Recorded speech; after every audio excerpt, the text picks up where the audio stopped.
Dans cette capsule, je vais faire deux petits exemples d'application de la formule d'accélération centripète. La première, on va l'appliquer à la rotation de la Terre.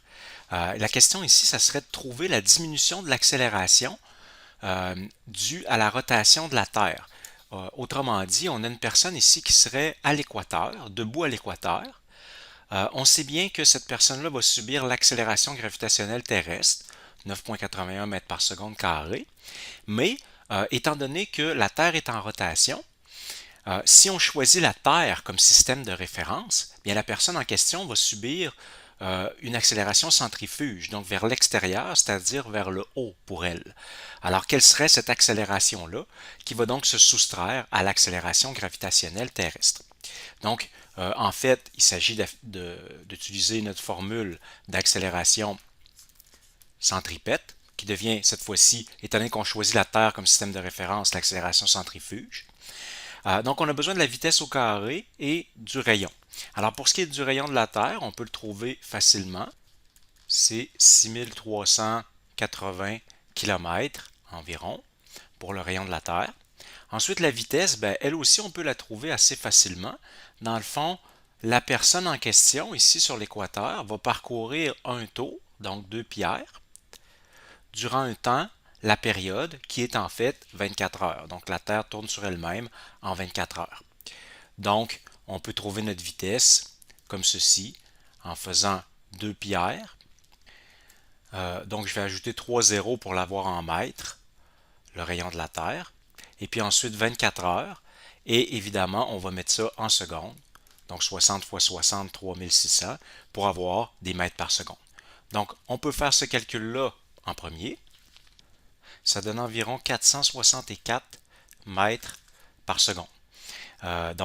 C'est assez rapide comme vitesse. Ensuite, pour ce qui est de l'accélération, bien, on fait vitesse au carré sur r, donc 464 au carré, sur r, 6380 km, mais bien sûr, on le met en mètres pour que ça soit cohérent, donc pour nous donner des mètres par seconde carré pour l'accélération.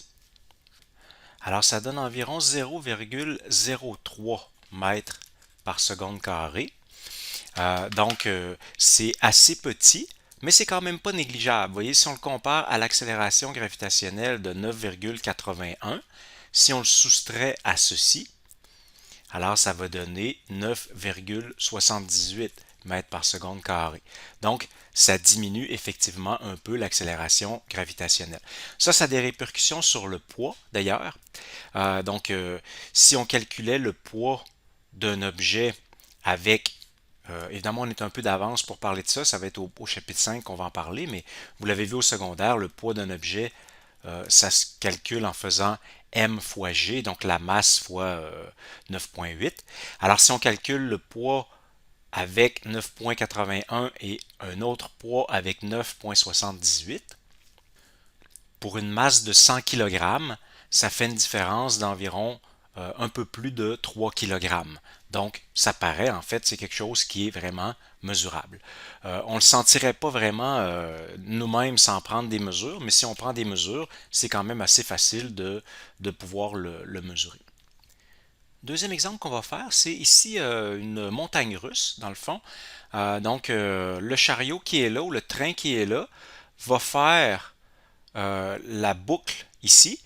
Et la question, ça serait calculer la vitesse minimale que le train devrait avoir pour ne pas quitter le rail. Ou encore, disons, supposons qu'il n'est pas attaché. En réalité, il est attaché. On le voit bien ici. Là, il y a des rails en rond, donc il est attaché. Mais supposons qu'on voulait pas trop charger ces rails-là et dire quelle serait la vitesse qu'il faudrait avoir pour que le train puisse faire la boucle sans tomber vers le bas. Donc, en supposant que le rayon de la boucle en question, c'est 20 mètres. En fait, la question à se poser, ou la clé du problème, c'est qu'on a une boucle comme ceci, puis quand on arrive ici au sommet de la trajectoire, ben, euh, on est soumis à l'accélération gravitationnelle terrestre, toujours, qui est 9,81. Or, si on va assez vite pour que L'accélération centrifuge, alors si on prend le train comme point de référence, c'est une accélération centrifuge. Alors si l'accélération centrifuge est équivalente à ça, eh bien à ce moment-là, à l'intérieur du train, si on veut, on est en équilibre entre ces deux accélérations-là. Donc on va flotter durant un instant. Donc en fait, c'est ça la clé ici, c'est qu'il faut que l'accélération, donc l'accélération, je vais mettre un R plutôt qu'un C, qui est égal à V carré sur R, ben, il va falloir que ça soit égal à 9,81. Donc, il va nous falloir trouver la vitesse pour laquelle on a une accélération de 9,81. Et ça, c'est la vitesse limite. Si on va plus vite que ça, le rail va être plaqué, c'est-à-dire le train va être plaqué sur le rail. Si on va moins vite, il va au contraire tomber. Si on va juste à cette vitesse-là, donc il va réussir à faire la boucle tout juste, puis ensuite il va continuer. Bon, une fois qu'on a réalisé ça, le calcul par contre est assez simple. Donc il s'agit d'isoler notre vitesse. Donc dans notre cas, ça va faire racine de R fois 9,81. Et le rayon est de 20 mètres. Alors ça donne 14 mètres par seconde lorsqu'on fait le calcul, ce qui donne environ 50 km/h. Donc si on le transfère en km/h. Donc, ça a du sens comme vitesse. C'est pas complètement normal, une vitesse de 50 km/h. Je vais faire un troisième exemple ici où on va parler de mouvements circulaires non uniformes. Donc, en fait, c'est la prochaine section, la section 4.5. Donc, je fais un exemple sans théorie là, directement. C'est l'exemple 4.9 de votre volume. On nous dit un automobiliste utilise une bretelle en quart de cercle pour entrer sur l'autoroute. Le module de sa vitesse augmente régulièrement de 12 mètres par seconde à 25 mètres par seconde en 5,2 secondes. Donc si on regarde le schéma qui est ici pour qu'on comprenne la situation, on commence ici en bas à 12 mètres par seconde, puis on accélère régulièrement jusqu'à temps ici d'atteindre la vitesse finale de 25 mètres par seconde. Et on fait ça en 5,2 secondes. Ensuite, donc, cette accélération-là est quand même uniforme, même si elle est selon un quart de cercle. Il nous demande de calculer le module de la vitesse automobile au centre du virage. Donc, ce qui est représenté comme le point 1 ici, donc au centre du virage. Calculer le module et l'orientation de l'accélération de l'automobile au centre du virage, donc à cet endroit-là également. Alors, ce qu'il faut comprendre dans un problème comme celui-là et dans la section 4.5, c'est que là, on est confronté à deux types d'accélération. On est en mouvement circulaire, donc on a bien sûr l'accélération centripète qui est dirigée vers le centre. Donc c'est représenté ici, c'est AR, comme ça. Mais on a une deuxième accélération qui, elle, est parallèle à la vitesse, est dans le même sens que la vitesse. On l'appelle l'accélération tangentielle. Et on la note A avec un θ. Donc, vous voyez l'angle θ ici. Ça, c'est l'accélération tangentielle. Dans le fond, l'accélération tangentielle fait changer le module de la vitesse, tandis que l'accélération centripète, elle fait changer seulement la direction de la vitesse. Donc, pour calculer l'accélération centripète, c'est la formule qu'on a appris dans cette section-ci. Donc, V carré sur R. Puis la vitesse, on prend la vitesse instantanée à ce moment-là. Tandis que pour calculer l'accélération tangentielle, bien, on utilise tout simplement la définition de l'accélération. C'est la variation de vitesse par unité de temps. Sauf que dans le delta V ici, bien, on va prendre seulement la variation du module de la vitesse, dans le fond. Donc, delta V sur delta T. D'ailleurs, si on revient à nos données ici, on peut calculer notre accélération tangentielle puisqu'on a la vitesse initiale et la vitesse finale et le temps. Donc, on peut venir ici et dire delta V, donc ça va être vitesse finale moins vitesse initiale sur le temps. Donc, on aura 25 moins 12 sur 5,2 secondes. Donc, ça va nous donner pour l'accélération tangentielle 2,5 donc mètres par seconde au carré. Alors ici, on a calculé l'accélération tangentielle, mais en fait, c'était pas ça la question. La première question, c'était calculer le module de la vitesse de l'automobile au centre du virage. Donc ici. Là, il faut faire attention, c'est sûr que notre vitesse augmente régulièrement de 12 à 25 mètres par seconde, sauf que ici, on veut la vitesse au centre du virage en distance et non pas au centre en temps. Donc, on ne peut pas juste dire ça va être la vitesse qui va être au milieu entre 12 et 25. Donc ça serait vrai si on nous demandait quelle est la vitesse au centre de l'intervalle de temps, mais ce n'est pas ce qu'on nous demande ici. Donc, c'est plutôt le centre du virage. Alors, ce qu'on va faire, c'est qu'on va aller calculer quelle est la distance, en fait, parcourue durant tout ce mouvement-là, puis ensuite, on va la diviser en deux. Donc, ici, si on regarde dans nos formules, celle qui nous donne, on a celle-ci, je vais l'écrire puis je vais la commenter après, là. Donc on a cette formule-ci qui nous donne le déplacement lorsqu'on a la vitesse initiale, la vitesse finale et le temps. Donc ici on va peut-être un petit peu la transformer parce que étant donné que on n'est pas vraiment sur un axe des X, là, on est en mouvement circulaire. Donc le déplacement ici, ça serait plutôt la distance parcourue, D. Mais ensuite, on a ce qu'il nous faut. Vous voyez, la vitesse initiale, la vitesse finale et le temps, on l'a. Donc, ça va nous permettre de calculer D, la distance parcourue, c'est-à-dire l'arc de cercle. Alors, on va avoir une demi fois 12 plus 25 fois 5,2 secondes. Alors, ça donne 96,2 mètres. Ensuite, on veut savoir la vitesse au milieu. Donc, tiens, je vais l'appeler D une demi. Alors, ça va être évidemment la moitié de ça, donc 48,1 mètres. Ensuite, maintenant, pour trouver la vitesse, qu'est-ce qu'on a maintenant? Donc, on va dire, on a la distance rendue au milieu. On pourrait prendre la vitesse initiale qui était 12. Puis ensuite, on a aussi l'accélération. Alors, l'accélération qu'on a calculée tantôt, qui donnait 2,5 mètres par seconde carré.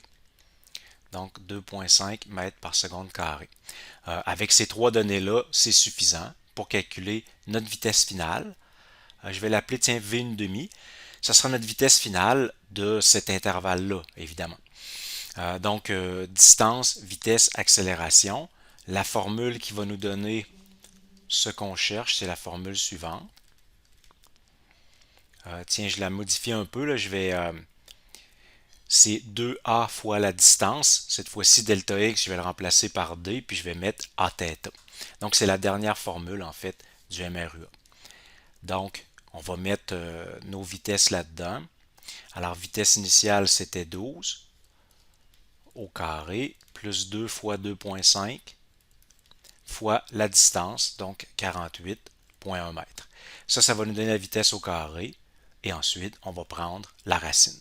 Alors, ça donne 19,6 mètres par seconde pour cette vitesse-là. Donc ça serait V une demi, en fait, la réponse à la question A. Ça a du sens, 19,6, c'est entre ces deux vitesses-là, mais c'est un peu plus proche de la vitesse de 25. C'est normal, en fait, puisque quand on arrive à la moitié, ça nous a certainement pris plus de temps faire ce bout-là que ça va nous en prendre pour le deuxième bout parce qu'on allait plus lentement. On a donc, comme on a plus de temps dans la première partie, on a accéléré plus longtemps, donc notre vitesse est plus grande que la moitié, donc on est plus proche du 25. Donc c'est normal. La question B, calculer le module et l'orientation de l'accélération de l'automobile au centre du virage. Alors au centre du virage, on va avoir nos deux accélérations. On va avoir l'accélération tangentielle qui, elle, est constante. Donc on l'a déjà calculée. Puis on va avoir en plus l'accélération radiale ou l'accélération centripète. Celle-là, tiens, je vais la calculer ici. L'accélération radiale, c'est V carré sur R. Donc, ça nous prend ces deux choses-là. La vitesse, c'est celle qu'on vient de calculer, la vitesse au centre du virage. C'était 19,6. Pour ce qui est du rayon, on peut le calculer avec la distance. Alors, vous voyez ici, on avait 96,2 mètres pour la distance parcourue. Et ça, c'est un quart de cercle qu'on nous avait dit. Donc, en fait, on peut dire que un quart de cercle, c'est pi sur 2 fois r comme mesure de distance. et ça, c'est égal à 96,2.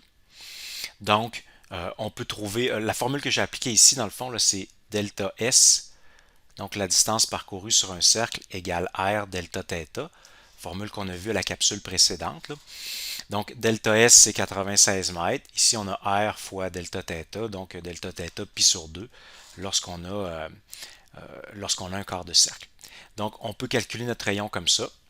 Alors, ça donne 61,2 mètres comme rayon. Et avec ça, on peut venir calculer notre accélération radiale ici. Donc, vitesse de 19,6 mètres par seconde.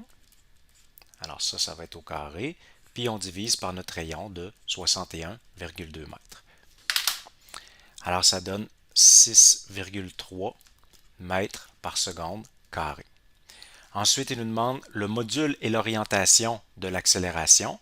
Alors, les deux sont perpendiculaires. Alors, on peut, pour avoir le module de l'accélération totale qui est ici, on peut appliquer le théorème de Pythagore, tout simplement. Donc, on va avoir 6,3.